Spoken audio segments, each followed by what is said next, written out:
बिस्मिल्लाहिर्रहमानिर्रहीम। शुरू अल्लाह के नाम से जो बड़ा मेहरबान निहायत रहम करने वाला है।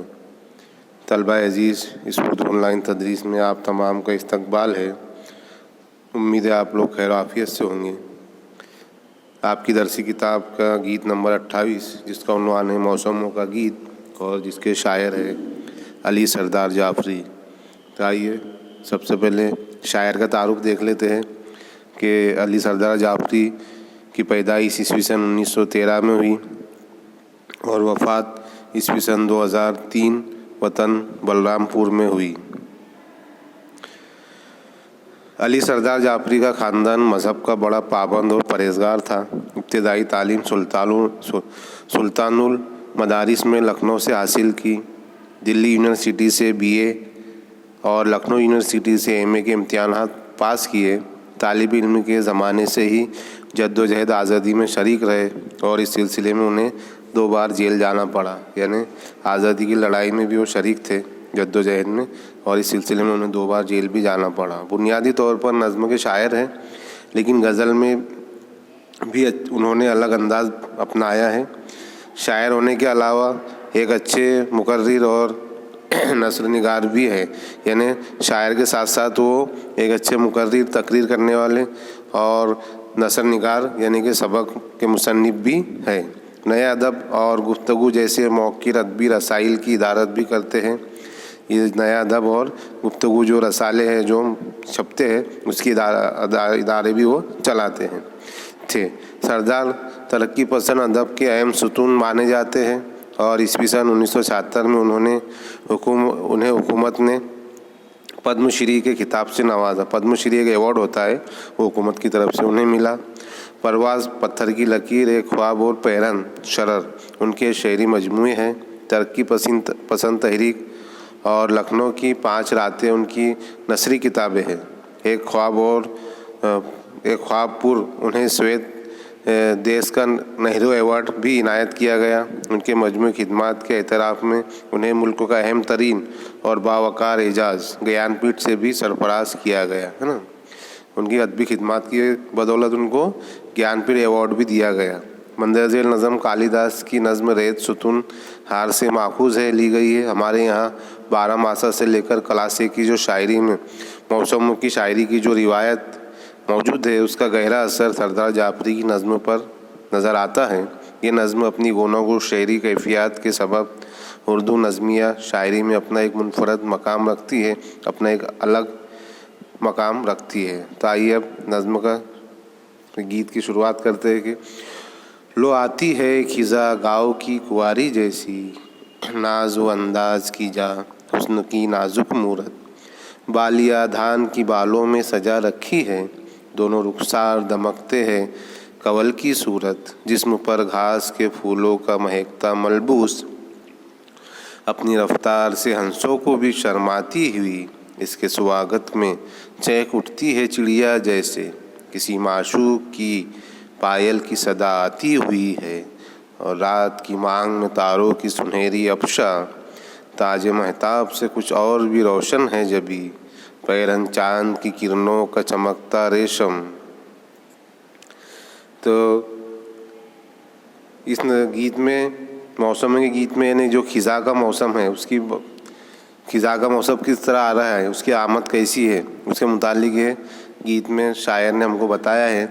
खिज़ा का मौसम यानी जो पतझड़ का मौसम होता है, जिसमें बहुत तेज़ हवाएं चलती है और वो हवा चलने की बदौलत जो दरख्त के जो कमज़ोर पत्ते हैं, जो सूख गए हैं, वो पत्ते झड़ जाते हैं, फूल झड़ जाते हैं। तो शायर यहाँ पर खिज़ा के जो मौसम की आमद को एक कुंवारी लड़की के जैसा बता रहा है कि लो आती है खिज़ा गाँव की एक कुंवारी जैसी, और जिस तरह कुंवारी लड़की के नाज व अंदाज़ और उसका नाजुक हुस्न जिस तरह होता है, उस तरह ये खिज़ा भी नाजुक लड़की की तरह है।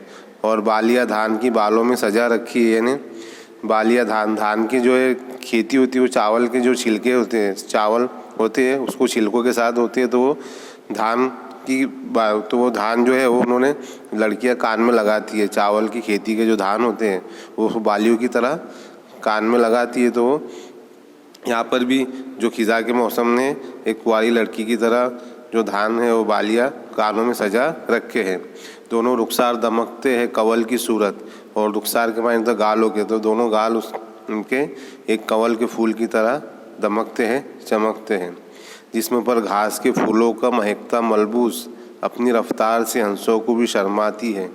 यानी उनके जिस्म पर जो घास ने जो फूलों का मलबूस एक लिबास पहना है, घास ने फूलों का लिबास पहन लिया है, और उस लिबास की बदौलत और उसकी रफ्तार से, हवा की जो रफ्तार से जो हंस होते हैं, जो परिंदे हंस जो खेतों में रहते हैं, वो भी शर्मा रहे हैं।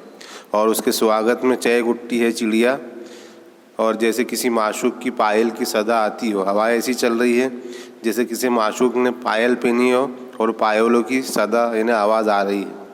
रात की मांग में तारों की सुनहरी अफशा, ताजे महताब से कुछ और भी रोशन है जबी, पहरन चांद की किरणों का चमकता रेशम। यानी रात की जो मांग, रात में तारों ने अपनी मांग में अफशा लगा लिया है। अफशा कहते हैं चांदी और सोने का जो बुरादा होता है, मुकीश के बारीक कतरन जो औरतों बालों में छिड़कती है, सोने और चांदी के जो चमक के एक बारीक बुरीदा होता है, और वो औरतें अपने बालों में लगाती है। तो इस तरह रात ने भी अपनी मांग में तारों की सुनहरी अफशा लगा ली है। और ताजे महताब कहते हैं चांद को, तो चांद ने, और ताजे महताब यानी जो चांद का जो ताज है वो भी एक रोशन जबी की तरह एक रोशन है। अपनी पेशानी उसकी जो है, जैसे एक कुंवारी लड़की की पेशानी चमकती है, उस तरह ये भी चांद की तरह उसकी पेशानी चमक रही है। पहरन चांद की किरणों का चमकता रेशम, इतना शफ़ाफ के बादल का कहीं नाम नहीं। हंसती है देख के मुंह पे चांद के आईने में, पड़ती है सांवले मुखड़े पे तबस्सुम की फवार। ऐसा लगता है कि नौ उम्र है, दो शेजा है, अभी आने को है भरपूर जवानी की बहार। तो शायर कह रहे कि पहरन चांद की किरणों का चमकता रेशम, और इतना शफ़ाफ के बादल का कहीं नाम नहीं। यानी मौसम इतना साफ़ है कि कहीं भी बादल घिरे हुए नहीं हैं, और पहरन यानी लिबास एक चांद की किरणों की तरह चमक रहा है, और इतना साफ़ है कि कहीं भी बादल का पता नहीं। और हंसती है देख के मुँह चांद के आईने में, और चांद की जो रोशनी में वो अपना मुंह देखकर हंसती है, और पड़ती है सांवले मुखड़ों पर तबस्सुम की फवार।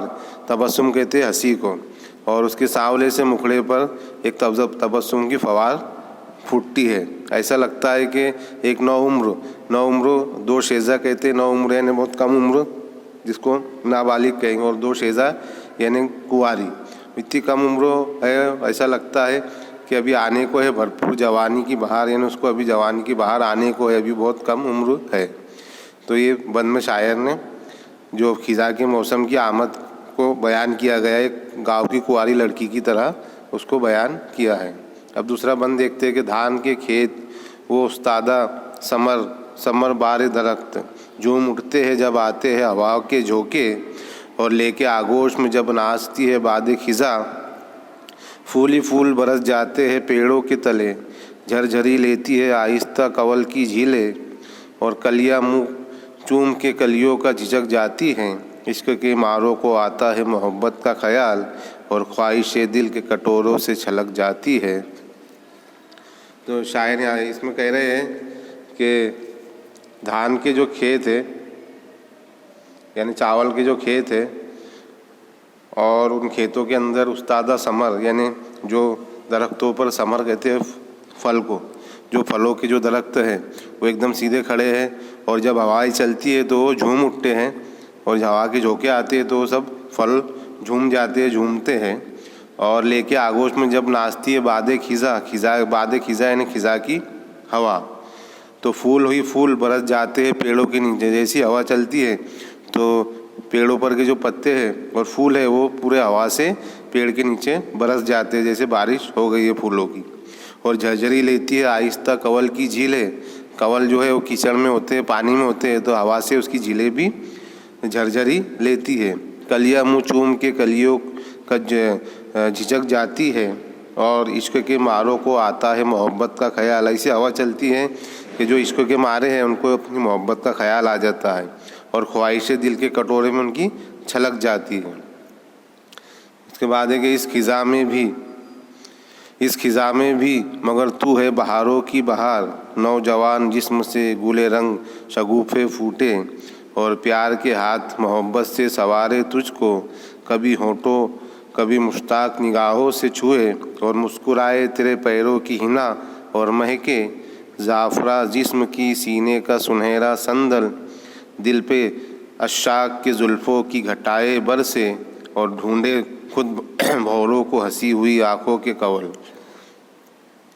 तो इस बन में शायर कह रहे कि इस खिज़ा में ये खिज़ा में भी मगर तू है बहारों की बहार। भले ये खिज़ा का मौसम है लेकिन इस खिज़ा के अंदर भी तू बहारों की बहार है।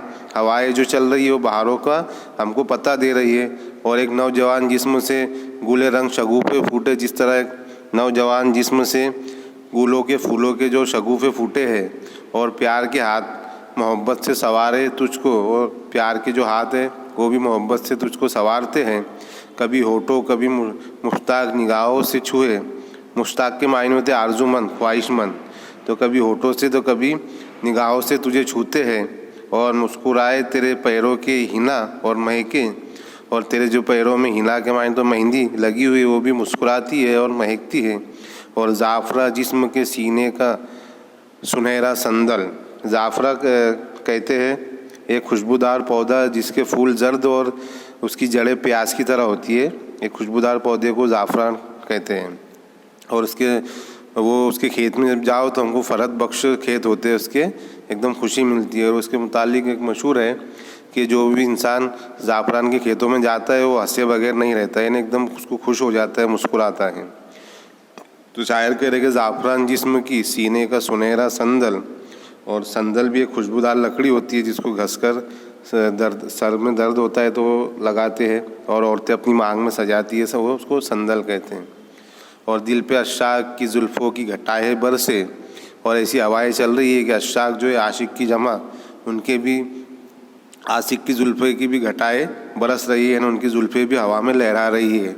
और ढूंढे खुद भौरे को हंसती हुई आँखों के कवल, और कवल के फूल खुद हंसती हुई आँखों को ढूंढ रहे हैं। जा चुकी फसले खिज़ा फसले ज़मिस्ता आई, कोई तन्हाई सी कली शाख पे नमदीदा है, अपने दामन में लिए अपने सुनहरे मोती, खोशे गंदुम नौखेत में बालीदा है, गम न कर जाने जहाँ लुट गई गर दौलते गुल, सख्त जा फूल कोई अब भी नज़र आता है, और बर्फ़ वो बारह से भी बुझता नहीं लहराता है, सर्द और तेज़ हवाओं में भी लहराता है। तो शायर कह रहे कि जा चुकी फसलें खिज़ा, यानी अब खिज़ा का जो फसल है, खिज़ा का जो मौसम है वो जा चुका है, और अब फसलें ज़मिस्ता आई है। फसलें ज़मिस्ता कहते हैं जाड़े की फसल, सर्दियों का मौसम, सर्दी के मौसम में जो फसल आती है उसको कहते हैं फसलें ज़मिस्ता। तो कोई तन्हाई से कली शाख पे नमदीद है, नमदीद के मायने तर भीगा हुआ। तो जिस तरह सर्दी के मौसम में शबनम और ओस पड़ती है तो जो कलियाँ है, फूल है, वो सब नमदीदा हो जाते हैं, यानी शबनम से तर हो जाते, भीग जाते हैं। और अपने दामन में लिए अपने सुनहरे मोती, खोशे गंदुम नौखेत में बालीदा है। और गंदुम के जो खेत है, गंदुम कहते हैं गेहूँ को, तो अपने दामन में लिए सुनहरी मोती, एक मोती की तरह खेत की जो गेहूँ की जो खेत है वो बालीदा है। बालीदा के मायने होते हैं उभरा हुआ, पुख्ता, बालिग जिसे कहते हैं, बढ़ा हुआ। तो खेतों में भी गेहूँ के जो खेती है, गेहूँ के जो धान हैं वो उभर कर सामने आ गए ऊपर। गम न कर जाने जा लुट गई गर दौलत गुल, सख्त जा फूल की कोई अब भी नज़र आती है। शायर कह रहे कि तुम गम न करो, अगर गुलों की दौलत लूट भी गई है तो ऐसे फूल, ऐसे सख्त फूल अभी भी नज़र आ रहे हैं जो बर्फ़ व बारह से भी बुझते नहीं, लहराते हैं। यानी बर्फ़ की जो बारिश होती है उसमें भी नहीं बुझते, वो बारिश में भी, बर्फ़ की बारिश में भी लहराते। ऐसे भी सख्त फूल हमारे चमन में है। और सर्द और तेज़ हवाओं में भी वो लहराते हैं, या जितनी हवा चलती है उतना ज़्यादा वो लहराते हैं। बर्फ़ आलूदा हवाओं में लरसती बेलें याद आती है उन्हें मौसम ताबिस्ता की, और कुछ तो मिल जाती है यादों से हरारत दिल को, जुस्तजू दर्द को है खोए हुए दरमा की, और ज़िंदगी वो तड़प है कि अभी ज़िंदा है, फिर भी पीली सी नज़र आती है कुमलाई हुई और जिस तरह हिज्र की मारी हो सुहागन कोई। तो शायर कह रहे कि बर्फ़ आलूदा हवाओं में लरसती बेलें, बर्फ़ की जो ठंडी हवाएं चल रही है वो हवाओं से बेलें भी, दरख्त की बेलें भी लरज़ रही है। और याद आती है उन्हें मौसम में ताबिस्ता। ताबिस्ता के मायने होता है गर्मी का मौसम। तो जैसे सर्द हवा चल रही है बर्फ़ की, तो इन बेलों को भी ताबिस्ता मौसम में, ताबिस्ता यानी गर्मी के मौसम की याद आ रही है।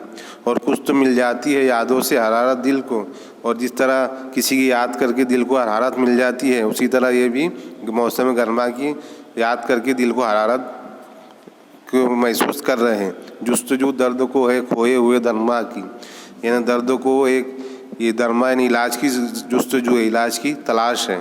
और ज़िंदगी को तड़प है कि अभी ज़िंदा है फिर भी पीली सी नज़र आती है कुमलाई हुई, जिस तरह हिज्र की मारी हुई सुहागन कोई। जिस तरह हिज्र के मायने होता है जुदाई, जिस तरह जुदाई में एक सुहागन, एक नई दुल्हन तड़पती है, उसी तरह ये खेत की बेलें और यहाँ के दरख्त भी एक कुमला गए हैं और एक अपने हिज्र के अंदर, जुदाई के अंदर वो भी सुहागन की तरह तड़प रहे हैं। तो अज़ीज़ तलबा तालिबात, ये मौसम का गीत यहाँ मुकम्मल होता है। इंशाअल्लाह अगली वीडियो में एक नए सबक के साथ हाजिर होंगे। अल्लाह हाफ़िज़।